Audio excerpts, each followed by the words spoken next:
and welcome to an amazing podcast. This is D and Modi, and we are talking about episode blank of Jujutsu Kaisen.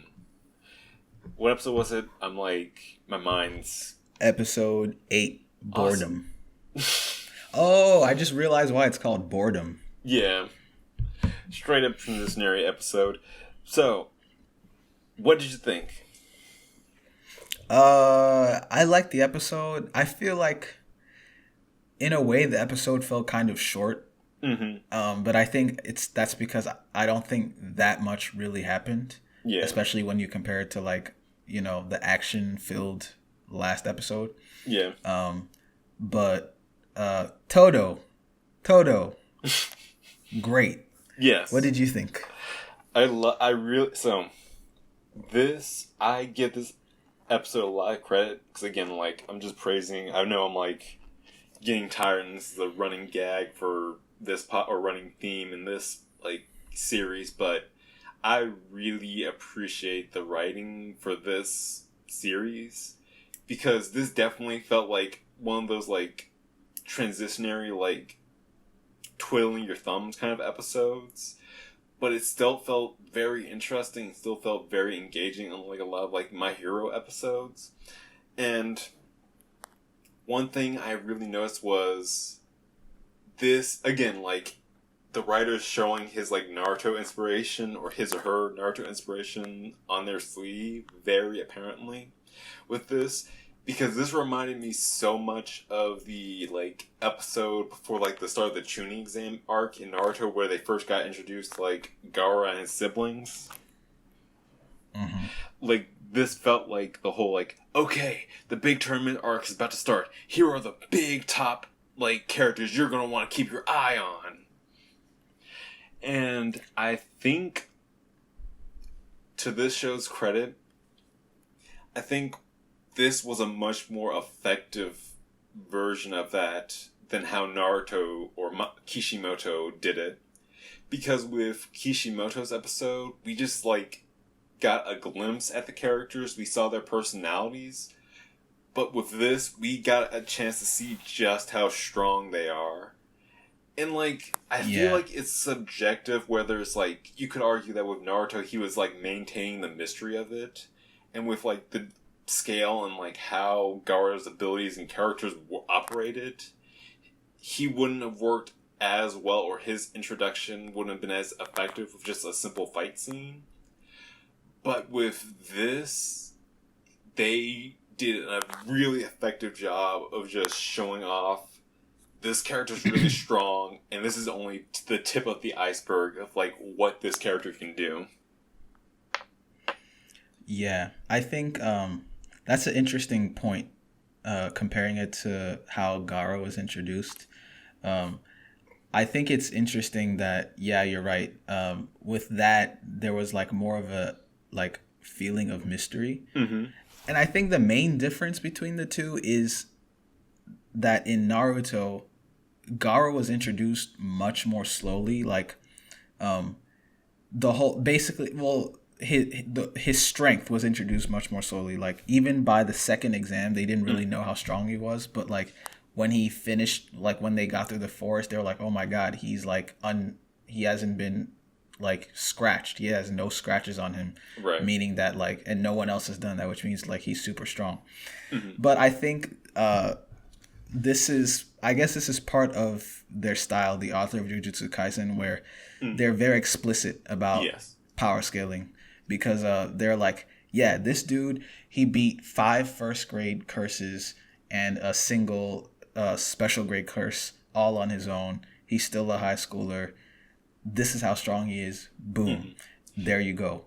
And I don't, like you said, I don't think any like one way of doing it is better than the other. Mm-hmm. But I do like the fact that like very quickly within one episode, you're like, oh, okay, so this is what they're going to be going up against in the tournament. And like, it kind of gives you something to look forward to even more, because you're like, okay, this is the level of opponent that you're dealing with. I think it also is worth noting that on top of that, Gaara and Toto are like vastly different characters.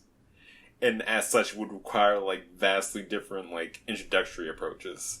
So like I feel that with Gaara's character, you wouldn't have him like going in with like introducing him with a straight on head-to-head fight. And just like with Toto, you wouldn't like introduce him with a slow drip kind of thing. I mean, they kind of did, right? In Gaara, like his introduction was literally like he was about to fight them, and then Sasuke was like, "Nah," and then they were like, "Okay, let's go. Let's not." Oh wait, no, you're right. It was his brother that was about to fight, and he stopped the fight. Yeah, that's true. Yeah. It's different. I guess that's true. The personality plays into it. Speaking of which, what do you think about Toto's personality? Personality. I love the character, and this is like, there's always been this discussion of like tropes versus like quirks versus characters, where instead of like writing a unique character, they just give them like a bunch of weird like quirks and stuff.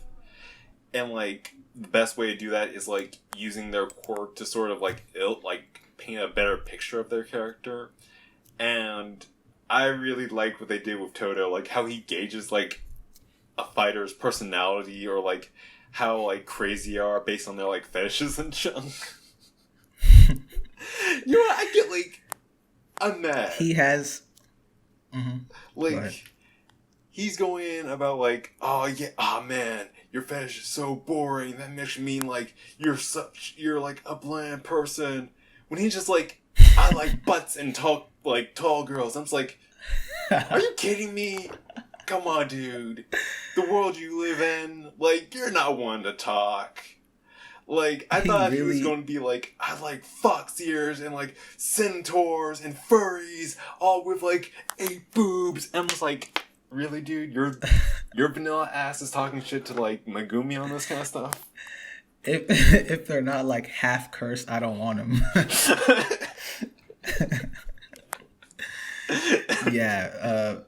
That's so funny. You're right, because like he had like, that was actually such a his taste is actually so boring, and like Megumi had like such a cool answer. He was like, I don't care about that. I just want them to have unshakable character.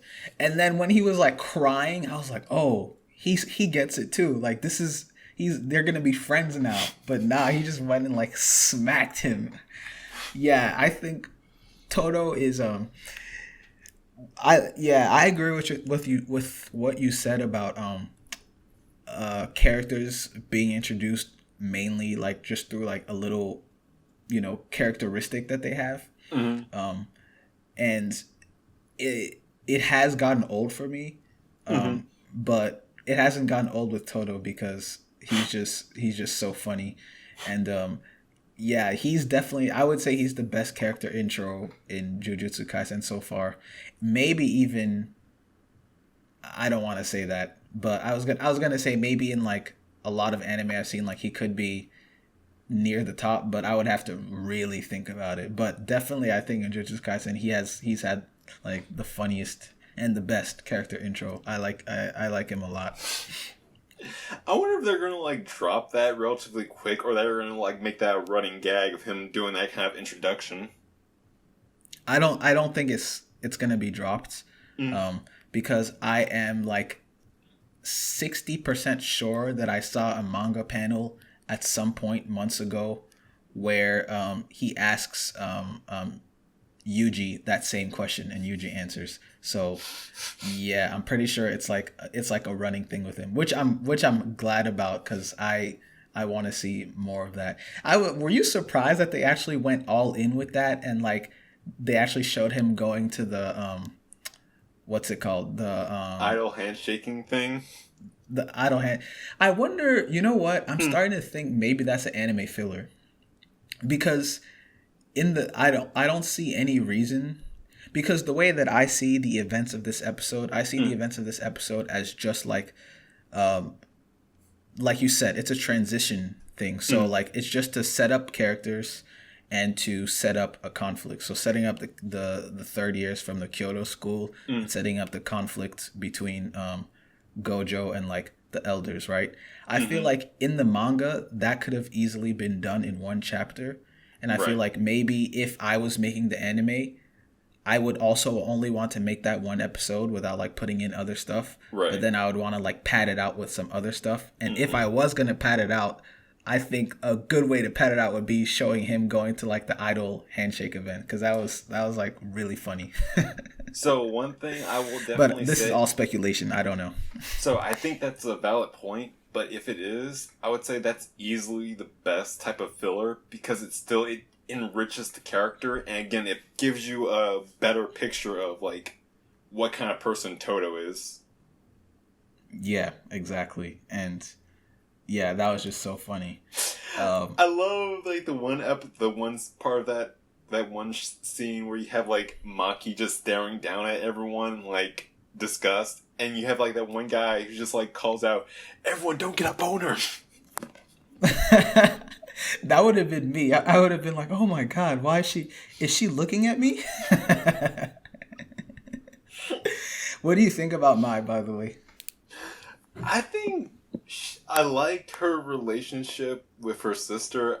I always like that. Like, I've always been a fan of the whole like hyper passive aggressive like rivalry relationship where you just have like two characters who just like can't stand each other, but instead of like it being like the standard shonen screaming match at each other, they're just like super cordial, but just like are super toxic to one another. It's really funny. Sorry. Go ahead. No, go ahead. It's really funny how this is also something new that I've seen. I don't think I've seen this somewhere else before. Mm-hmm. Where usually when you have the whole rival dynamic, they're like, "Oh, I'm better than you. No, I'm better than you. No, I'm better than you." Mm-hmm. But this is more like, "Oh, you're worse than me. No, I'm bad, but you're definitely worse than me. No, I'm bad, but you're definitely worse than me." I think that's like funny. Mm-hmm. I like that a lot. And yeah, I thought like from the very beginning when she like first showed up, I thought she was like, didn't think much of her actually.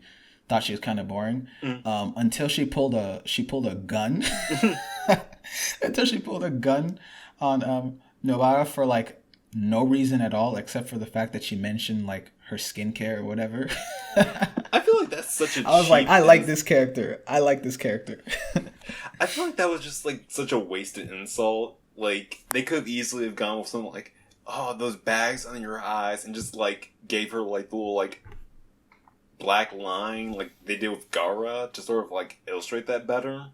But it was just like your pores, when it's just like no one has pores in this universe. My other thing is like, maybe I feel like no, go ahead. Go ahead.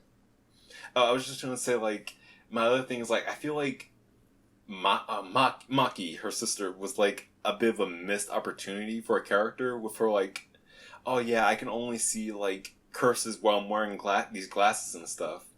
I would have thought she would have been a much like an exponentially cooler character if it was just like, "No, I can't see spirits at all, and I have to like rely on like extra sensory, so like changes in air pressure or like difference in scent or like slight vibrations." If she was like, if that was her like gimmick as a character, I would have like liked her so much more.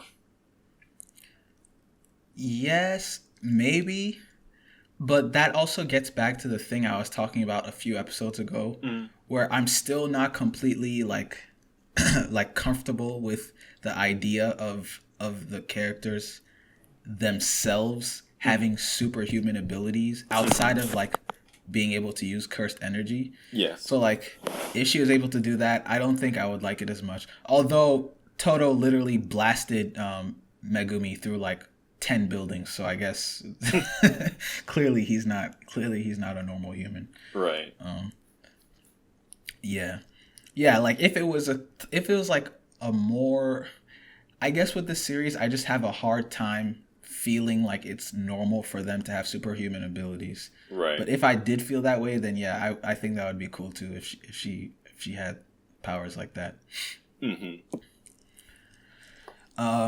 What did you think about the conversation between Gojo and what was his name?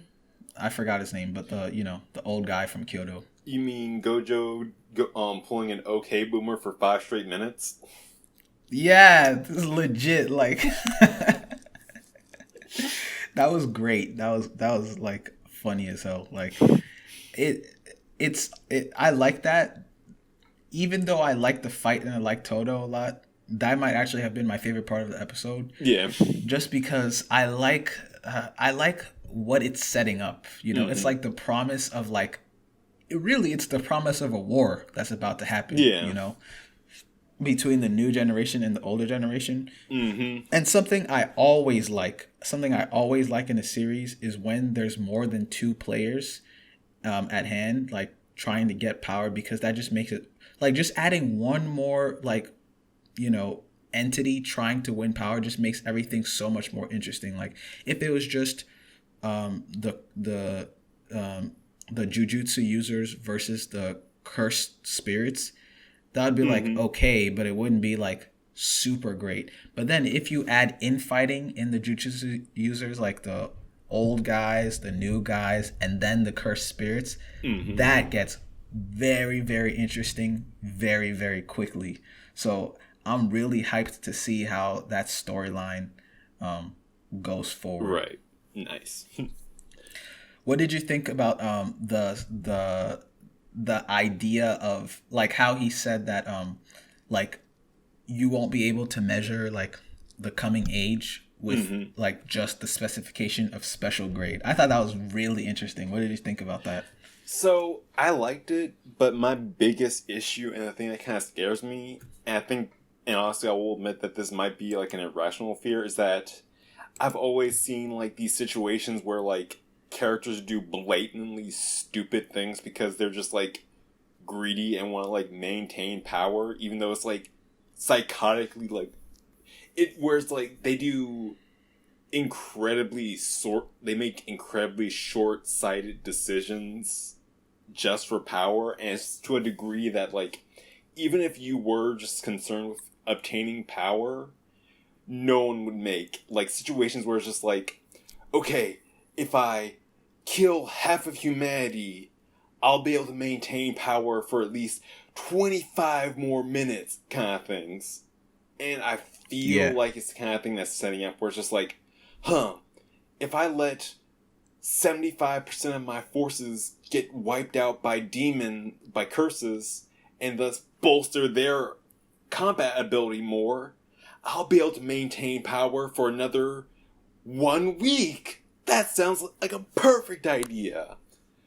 But I feel like the writer of Jujutsu has demonstrated that they are like I feel like the writer would be above doing like an ass pull kind of move like that. Of course, they did but that. Are you referring to the old man, like the elders? Yes. Who are thinking like that? Okay, yeah. I see. Like they pulled that in Attack on Titan, which is like the only reason why I'm like, ugh, don't do that, please. But I feel like, who do you think is a better writer? Like the writer of Attack on Titan or the writer of Jujutsu Kaisen?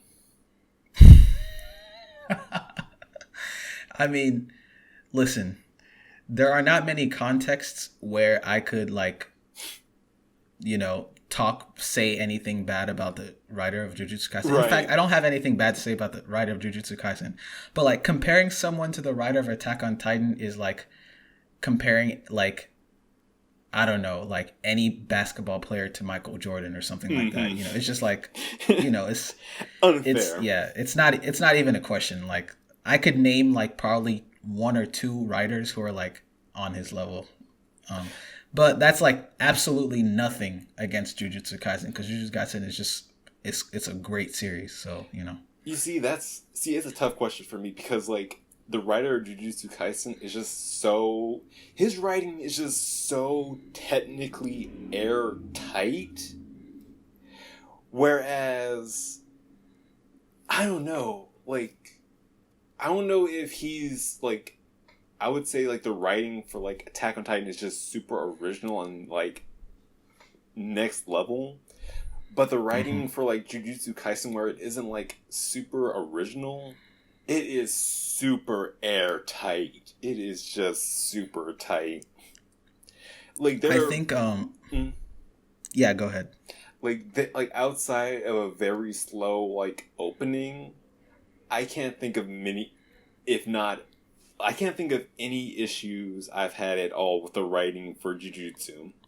Like, I can think of a few issues with Attack on Titan. That might be just because of bad memory and me shotgunning the content.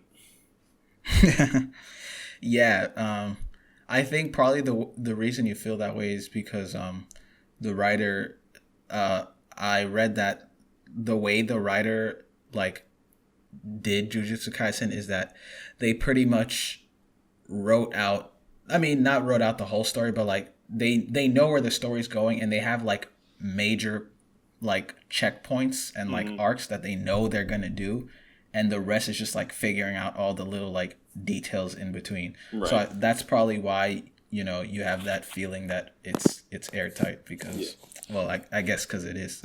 No, like you could like.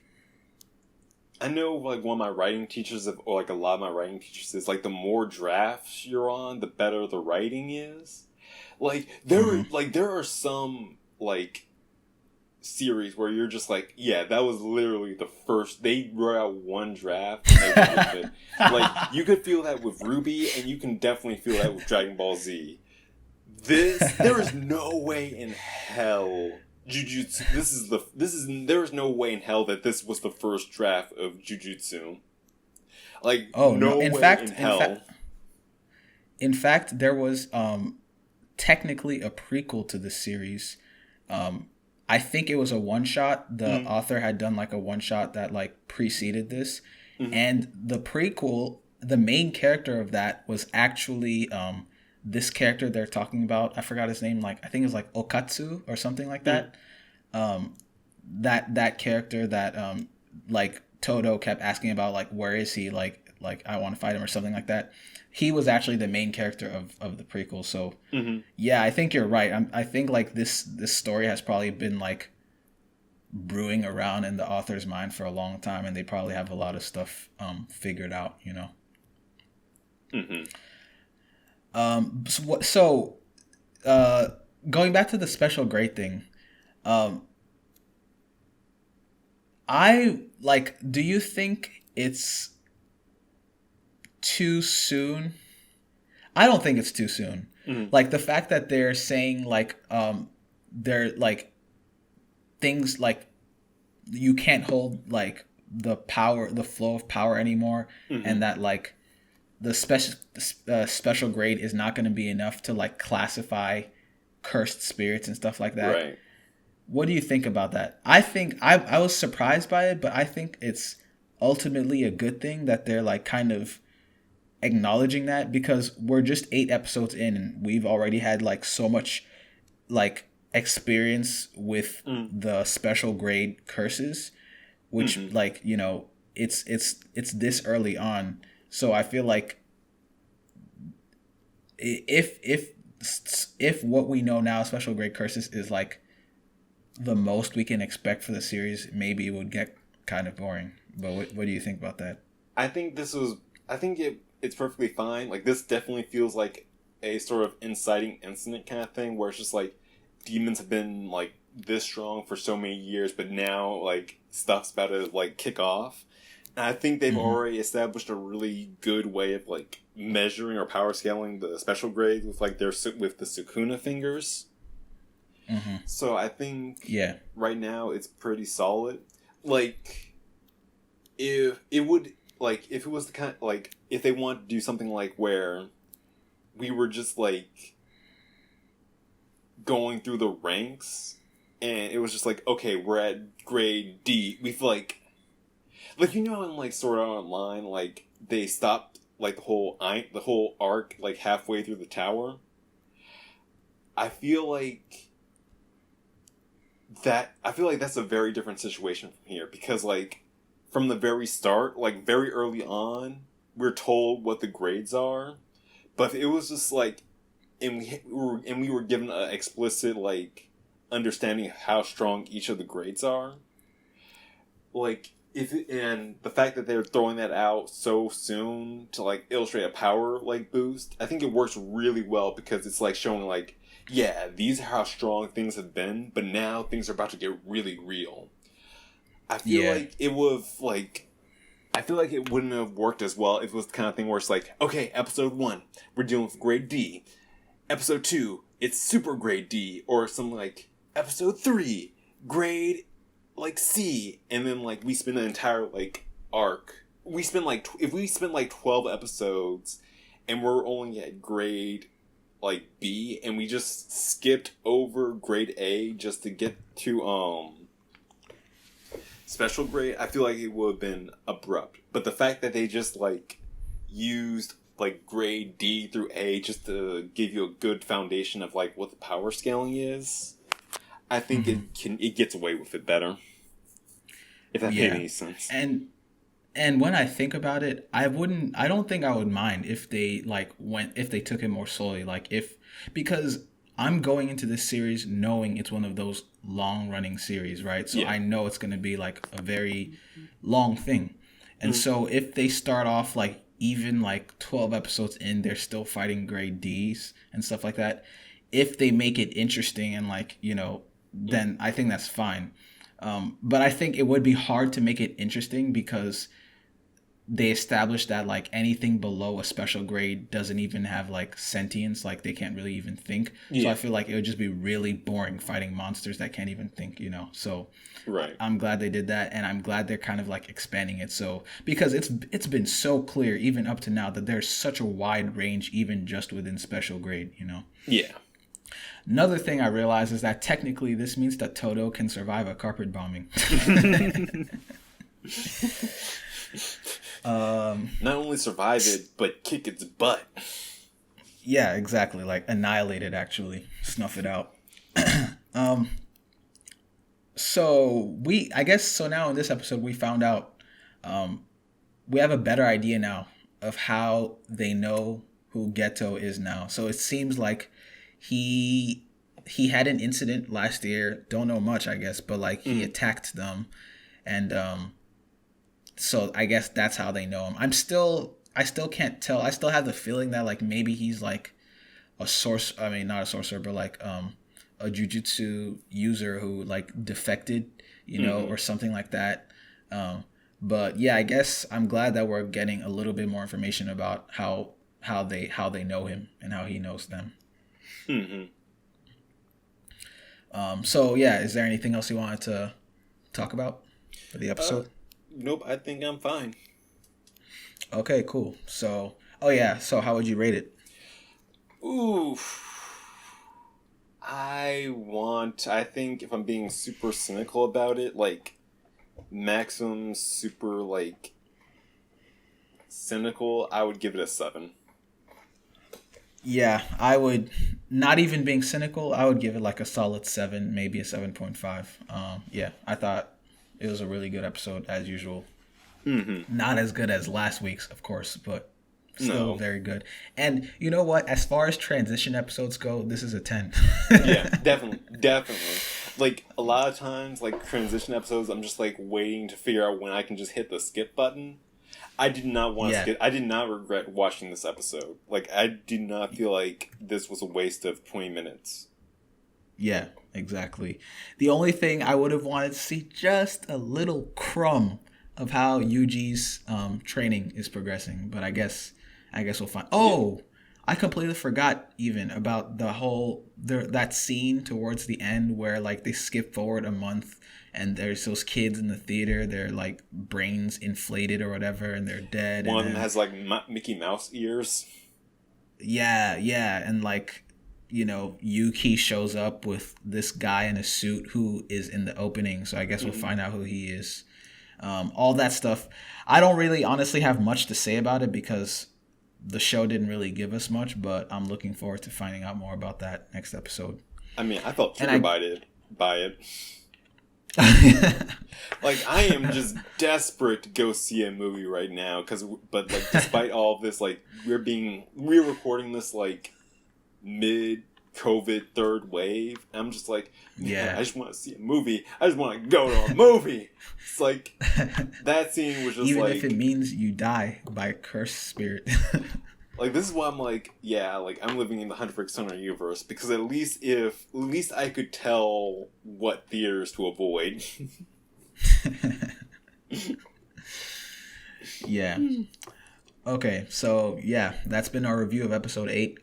Come back next week for episode 9 review. Thanks. Have a good week. Take it easy, stay safe, and see you soon.